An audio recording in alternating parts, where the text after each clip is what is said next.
Ben, moi, c'est simplement, comme j'ai dit tantôt, là, Gestal, on est proche d'eux autres, la compagnie est proche. Je connais, c'est mon troisième que j'achète. Là, puis j'ai des équipements vont très bien. On a 3 ou 4, j'ai des groupes de 60 truies, on a 3 ou 4 modules par groupe. Puis, sinon, qui fait défaut les 3 autres marches. Et puis, un matin, c'est rendu très fiable. Là, il n'y a pratiquement plus de bugs qui se passent là-dedans. Là, ça va très bien. Donc, nous, l'aspect, c'était aller dans une simplicité, comme j'ai énuméré tantôt, parce que dans des boîtes de contrôle, comme on voit là, puis je veux surtout pas, là, c'est tout à temps délicat, là, je veux pas ternir les autres modèles, ils sont tous d'excellents modèles en passant, là, ça dépend de qui le fait. Les modules, quand vous voyez des modules comme là, c'est des fils, c'est pas adapté tout le temps dans un environnement propice à la durabilité de ces modules-là, que je connaissais un peu par rapport à ce qu'on avait déjà appliqué. Nous autres, on parlait des balances trieuses, qui sont des bons systèmes aussi. J'en ai et j'en refais encore. Mais il faut comprendre qu'à court terme, il n'y a pas de problème. Mais moi, j'avais une vision à long terme. Quand tu fais des emprunts comme ça, tu bâtis une bâtisse pour que tu finances ça pour 15 ou 20 ans. On ne va pas s'arriver pour la 10e année qu'il y a encore 300 000, 400 000 ou 800 000 à mettre, ou qu'on arrive, il y a tout le temps quelqu'un qui rentre. Il faut minimiser l'impact de la biosécurité. C'est l'enjeu de la rentabilité là-dedans dans l'industrie porcine. Puis c'est dans cet esprit-là qu'on l'a fait. Est-ce que si ça serait moi qui irais comme Francis, c'est probablement que j'aurais fait ça autrement. Certainement que ma réflexion aurait avancé sur un autre angle. Mais dans ce cas-ci, jusqu'à présent, on est satisfait d'avoir pris ce système-là. Est-ce que c'est le meilleur? Je pense pas que ce soit le meilleur. Pour nous, c'était le système qui répondait le mieux avec un minimum de vue. C'est rien que des doseurs, il n'y a pas rien de compliqué là. Donc, moi, dans le fond, le projet a débuté en 2011. On était un peu avant-gardiste dans ça. Il n'y avait pas vraiment beaucoup de technologie qui était sortie à l'époque. Le but pourquoi qu'on s'est en allé vers le système d'alimentation au sol, c'est dans le fond, on avait deux fermes. Moi et mon père, on était ensemble. Mon père avait un setup de 200 truies, naisseurs-finisseurs, puis moi, j'avais un setup de 250 truies, naisseurs-finisseurs. Puis, le fait de s'en aller en groupe fitait mieux dans le bâtiment 250 truies. Il y avait 100 cages de mise bas là, pour faire des bandes de 1000 cochons à l'époque qu'on voulait faire. Fait que, puis en fait, ça coûtait pratiquement rien sur le site de maternité parce qu'on sortait l'engraissement, puis on rentrait des doseurs, un soigneur avec des doseurs. Ça coûtait une dizaine de mille faire le projet là, sur le site de la maternité. Fait que c'était vraiment une question de coût à l'époque. Puis la technologie n'était pas prête, là, selon moi, pour ces années-là. Donc, c'était ça ma décision, là, pourquoi on a fait ça de cette façon-là. Monsieur Saint-Laurent?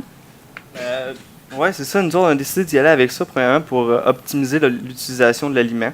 On voulait vraiment que la truie ait la bonne portion, parce que l'alimentation, c'est 60% des coûts. Fait qu'on a jugé que sur du long terme, on peut avoir un retour sur l'investissement en adaptant l'alimentation à la truie. Ensuite de ça, aussi, parce qu'avec les stations d'alimentation, comme vous avez vu sur les photos, une petite aire d'alimentation maximise les aires de repos. Donc là-dessus, au niveau des pieds carrés, les truies on jugeait que les truies pouvaient peut-être être plus à l'aise. Avec l'ordinateur, je m'attendais à avoir un bon contrôle. Je l'ai, le bon contrôle. Faut que je sois proche, mais j'ai un très bon contrôle. Déjà, juste à regarder, mettre les yeux sur l'ordinateur, je sais si ça va bien ou si ça va pas bien. Ensuite de ça, pourquoi ce type de robot-là au lieu d'un autre? Parce qu'il y en a une panoplie. Nous, on a choisi ce robot-là vraiment. Moi, depuis que je suis tout jeune, je travaille avec des petits qui rentrent par en avant, qui sortent par en avant. L'idée du reculon, ça m'a jamais dit vraiment. Les truies, c'est ça. Là. Puis c'est ça le système aussi qui nous a prouvé, comme que j'ai dit tantôt, que les cochettes, ils pouvaient être avec les truies sans problème. Là. Donc, c'est vraiment pour ça. Puis aussi, les coûts de construction à neuf avec les DAC, ça restait quand même assez compétitif versus d'autres systèmes.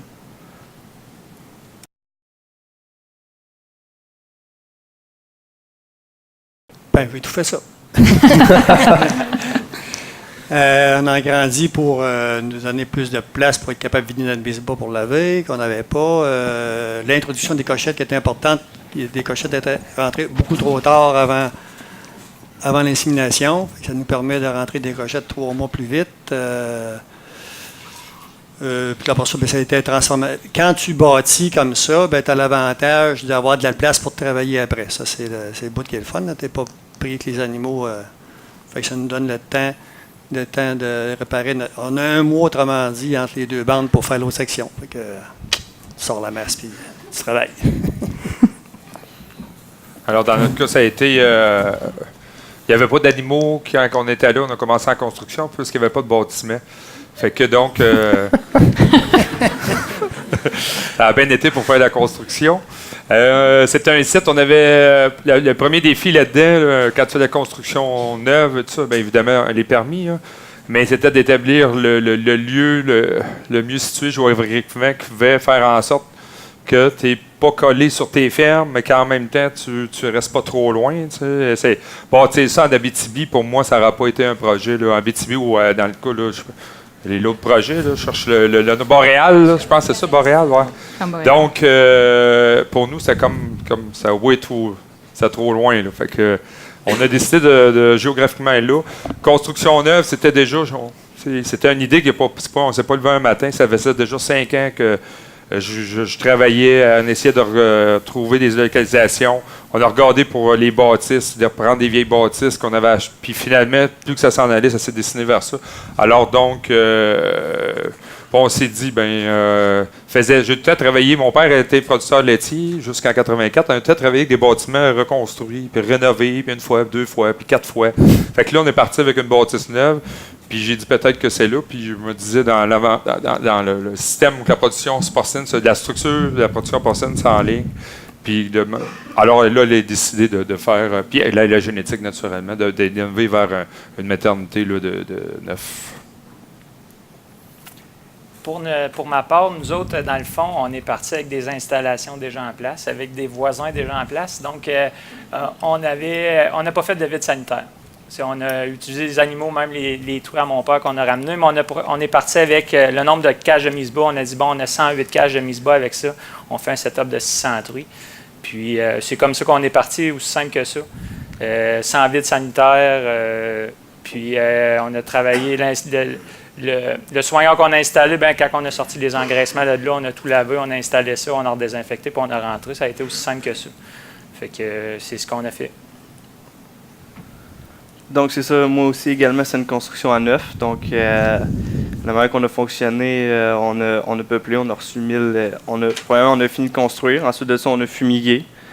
On a tout fini final. Ensuite, on a fumigué. Ensuite, on a reçu les cochettes. On a reçu un coup de 1000. Ensuite de ça, on a complété le troupeau par coup de 200, passant par la quarantaine. La quarantaine virait aux 4 à 5 semaines. Ça tournait assez vite. Sinon, le seul vide sanitaire qu'il y aurait eu à faire, c'est peut-être avec les voisins. Ça a été plus compliqué de ce côté-là. Sinon, ça a été vraiment le problème majeur. Et c'est ça, c'est une construction à neuf.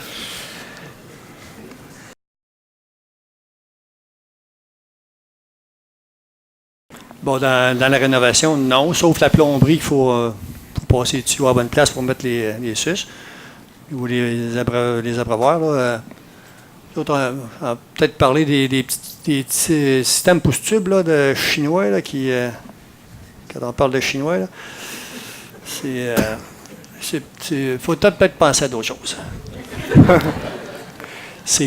Premièrement, mettons qu'on a une séparation de parc ou une couchette, on en met une au bout. Ça dépasse de ça, ça fait un beau couteau pour que quand les truies passent, il y en a un autre on a eu des accidents avec ça, on a mis des protections, mais il faudrait penser à mettre des choses. Des panneaux de chaque bord. Des panneaux, un système là, j'en ai vu, il y en a qui avaient là, peut-être des petites boules là, pour. C'est bravo pour le gaspiller avec les pousse-tubes aussi, là, les becs à l'eau, les suces-abilles, là, bravo pour le gaspillage d'eau. Fait que il y a ça que.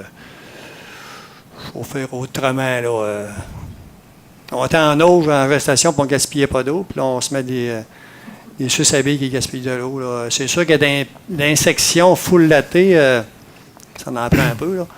Mais quand on fait une rénovation, puis on en a juste 8 pieds de latte, on n'a pas besoin d'avoir plus d'eau pour que ça fonctionne bien. Là. M. Vincent, c'est une construction neuve, mais est-ce que vous avez fait des changements depuis ou à des... Jusqu'à présent, non. On n'a pas parlé de la ventilation. On avait opté pour une ventilation naturelle pour en même temps que le bien-être animal, mais pour que les employés, parce que quand tu passes dedans, tu as l'impression, quand il fait beau, à part l'hiver, tu as l'impression quasiment de travailler dehors. Fait que c'est bien agréable. C'est tout un type de ventilation qu'on voulait avoir, là. Le fait d'avoir des panneaux dégagés puis naturels. Pour ma part, on a appris à souder, nous autres. Les planchers, les parés ils ont vraiment goûté. Il a fallu les renforcer passablement. Puis, avec le temps, on a arrêté de les réparer, on a coupé, puis on les a laissés à l'air ouverte. Là. Mais je te dirais, ça a été le gros bout. Puis, moi aussi, j'ai commencé avec des pouces-tubes. Puis, l'année d'ensuite, j'ai tout enlevé des pouces-tubes pour mettre des bols à l'eau. Puis, facilement 30 à 40 % d'économie d'eau. Là. C'est les changements qu'on a faits là, rapidement. Mais sinon, ventilation, plomberie, électricité, là, ça restait semblablement les mêmes. OK. Sinon, moi, de mon côté, dans le fond, c'est un bâtiment neuf, mais c'est sûr qu'il y a eu, on va mettre carte sur table ici. Là. Les panneaux de séparation en plastique, c'est pas l'idéal. Les ancrages qui m'ont été vendus, c'est pas l'idéal non plus. Ça magane les lattes. Les lattes, je les aurais pris un petit peu plus épaisses. Je regrette pas, par contre, d'y avoir été avec des planchers full lattés. Ça élimine un sujet de compétition, si on peut dire, là, pour se battre pour avoir le plancher plein. Là. Ça élimine la compétition de ce côté-là. Les buvettes, on a mis une buvette pour 12 truies. Cet été, étonnamment, cet été, ça a bien été. Mais sinon, un été normal, une pour 10, là, c'est l'idéal. Une buvette pour 10. Par la suite, les buvettes, là-dessus, ont été mal conseillées aussi un petit peu, sont trop hautes. La truie, il faut qu'elle est trop sur le bout des pieds à mon goût. Ça, c'est à retravailler. Sinon, dans l'ensemble, c'est comme ça. La ventilation avec les modulaires, ça c'est un vrai charme. C'est merveilleux. Tu diriges l'air directement où ce que tu veux. Et puis, on a maximisé la ventilation. On a mis plus que pas assez. Puis, dans les périodes chaudes, c'est satisfaisant. Très.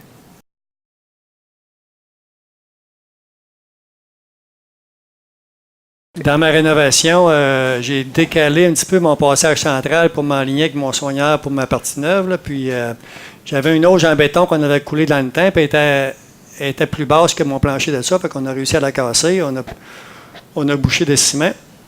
Mais par malheur, ça a fait une petite zone plate. Chose à ne pas faire. Il faut garder la pente. Je me suis rajouté du béton pour garder la pente. Oui, quand on a un demi-pouce un demi-pouce sur 4-5 pieds, je sais pas. Ça ne prend pas beaucoup, là, mais il ne faut pas que le liquide reste en haut. Sinon, dépendant de la ventilation, dépendant du nombre. Moins que tu as si tu as un pack de 60, tu as ma 40, c'est sûr qu'il va être ça à la grandeur. Là. Il y a une petite zone qui va être déféquée, mais c'est pas. Quand tu as de la pente sur tes planchers, ça reste propre. Vous avez vécu les mêmes choses? Pour l'alimentation au sol, effectivement, les truies viennent vraiment gommer. Il y a de la perte alimentaire, c'est sûr, là-dedans, là, parce que on lui donne une zone, là, on lui donnait une zone, mais c'était pas respecté. Là. Tu vois, nous autres, comme vous avez vu, là, moi, ils vont se coucher, là, puis là, aussitôt qu'on les part, le petit carré qu'ils ont de ciment, ils s'en vont là, vont manger, pas de perte, pas rien. Ils reviennent, puis, mais tu sais, c'est pas des parcs non plus c'est pas des parcs de passer que de 30. Mais peut-être dans plus tard, c'est des panneaux de plastique, peut-être qu'ils vont tomber à 100 parcs, à 100 prix par parc. 50. Peut-être. Peut-être que là.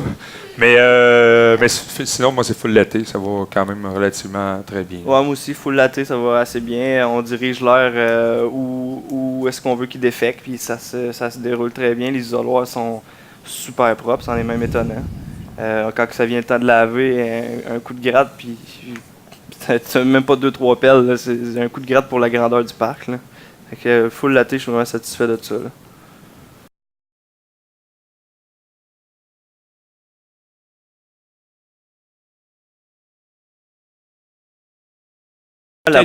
Tu as dit qu'elle était trop haute. Oui, elle était trop haute. Elle est trop haute. Elle était à quelle hauteur? Elle est à 14 pouces. Puis tu la mettrais à? Je la descendrais de au moins 6 pouces. 8 pouces facile. Oh. 14 pouces, là, je parle du aussitôt là, que le bout de la bolle. Je sais pas si tu me comprends. Ouais. Le bout de la bolle. C'est là mon 14 pouces. Oui. Ça, c'est trop haut. Il serait de 6 pouces minimum. 8 idéalement. OK. Après ça, tu as parlé des lattes. Ouais. Tu as dit, hein, l'épaisseur de la latte, là. Tu parlais d'épaisseur de... Ouais. Ouais, dans le fond, la manière que mes lattes sont faites, c'est que les assises sont plus épaisses, puis au centre sont un petit peu moins épaisses. Un peu inspiré d'une latte une latte de porc à l'engrais. Un peu inspiré de ça, OK? OK. Bon, des truies, c'est plus pesant que des porcs à l'engrais. Je mettrais ça plein à grandeur. C'est ça. Bon, c'est beau. Sébastien aussi, je pense qu'il voulait compléter sur les bols. Oui, au niveau des bols à eau, la hauteur qui est recommandée, ça dépend toujours du type de bol, là, mais c'est aux alentours de 8 à 10 pouces du sol qu'il faut installer le bol. Puis, il y a plusieurs questions au niveau des systèmes d'abreuvement. Qu'est-ce qui est le mieux avec les trous en groupe? Moi, j'en ai visité plusieurs élevages. Puis, tout ce que j'ai vu, en tout cas, il n'y a rien qui m'apparaît fonctionner avec les trous en groupe, que ce soit des bols, que ce soit des suces. Bravo. Les truies gaspillent énormément d'eau. Les bols, on dirait qu'ils ne sont pas adaptés non plus. Souvent, la truie va s'ouvrir la gueule, elle va peser sur la suce, puis elle va boire ce qui dégoûte de tout le tour. Présentement, on a un projet en cours qu'on teste différents types de bols. On teste 3 bols différents, deux suces différentes aussi, puis une auge, pour regarder qu'est-ce qui va être le mieux au niveau du gaspillage avec les trous en groupe. On devrait avoir ces résultats d'ici un an environ. Là.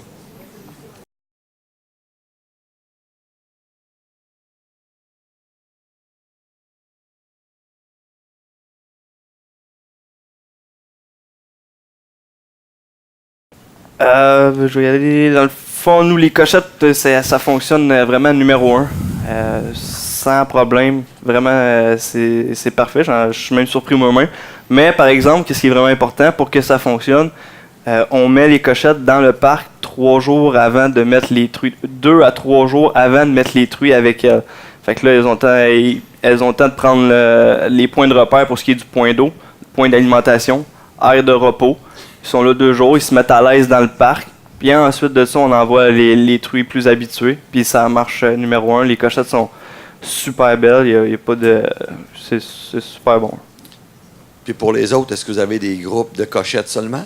Moi, pour ma part, je rentre 25 cochettes par groupe. Puis j'ai des groupes de 60. Fait qu'alors, mes deuxièmes portées, j'en ai entre 20 et 25. Ça me fait 50. Puis ils sont pas durs dans mon bloc saillie.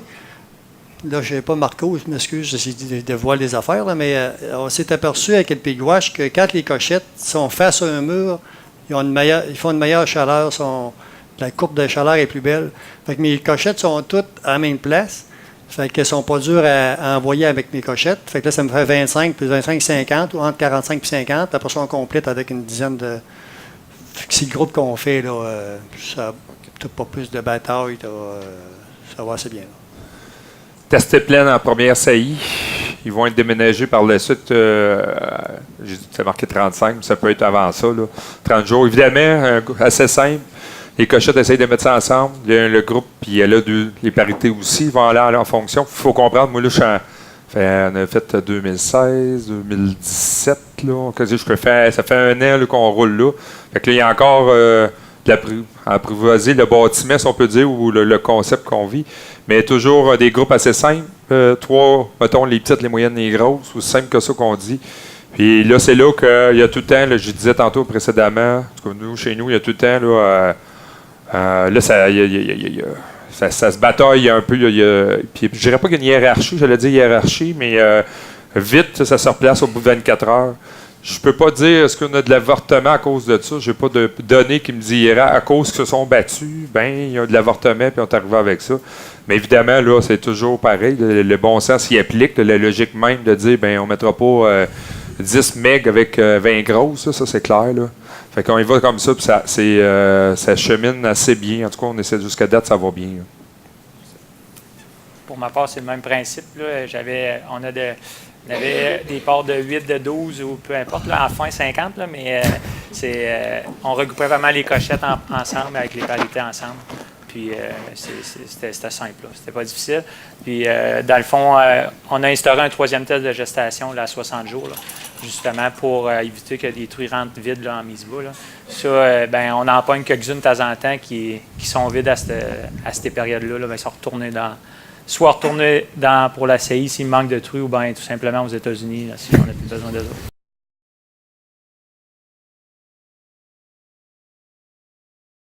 Pour ma part, j'ai fait ça avec Sébastien, mes plans.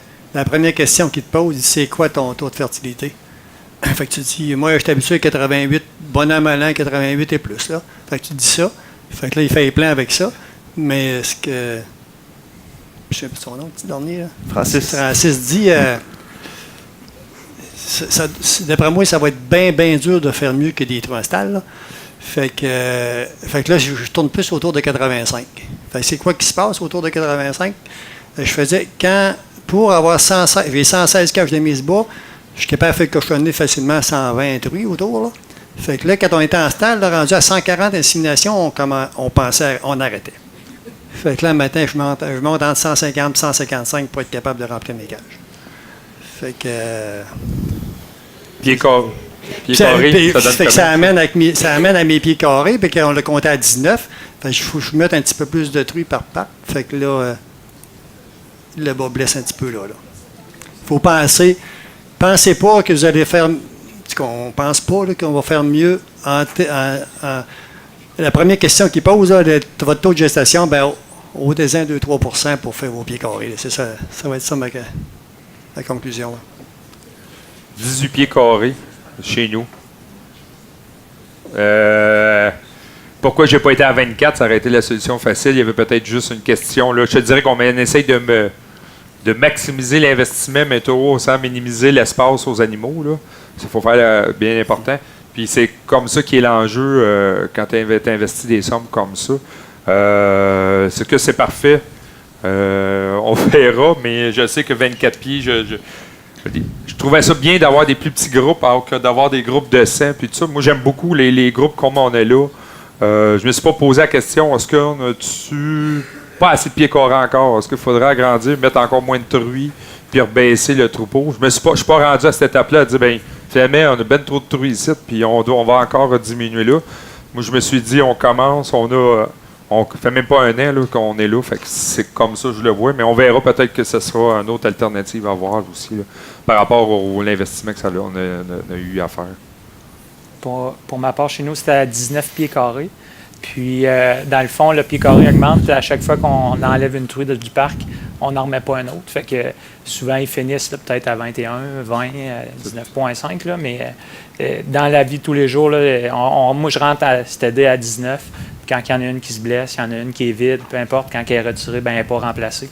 Fait que, j'ai oublié de dire ça, c'est vrai. Ouais. Évidemment, là, si on sort des truies, mais on n'en remet pas. Là, mais les gars, ils ont essayé ça, d'en remettre une truie, ça n'a pas bien été. Ils s'entendent pas. Moi, j'aurais une question pour Sébastien. Oui. Sais-tu s'il y a une corrélation avec le taux de mise bas versus les pieds? Ou Mme Brown, s'il y a une corrélation entre l'espace et le taux de mise bas, comme un ton plus d'espace, mais un taux de mise bas, y a-t-il une corrélation là-dessus?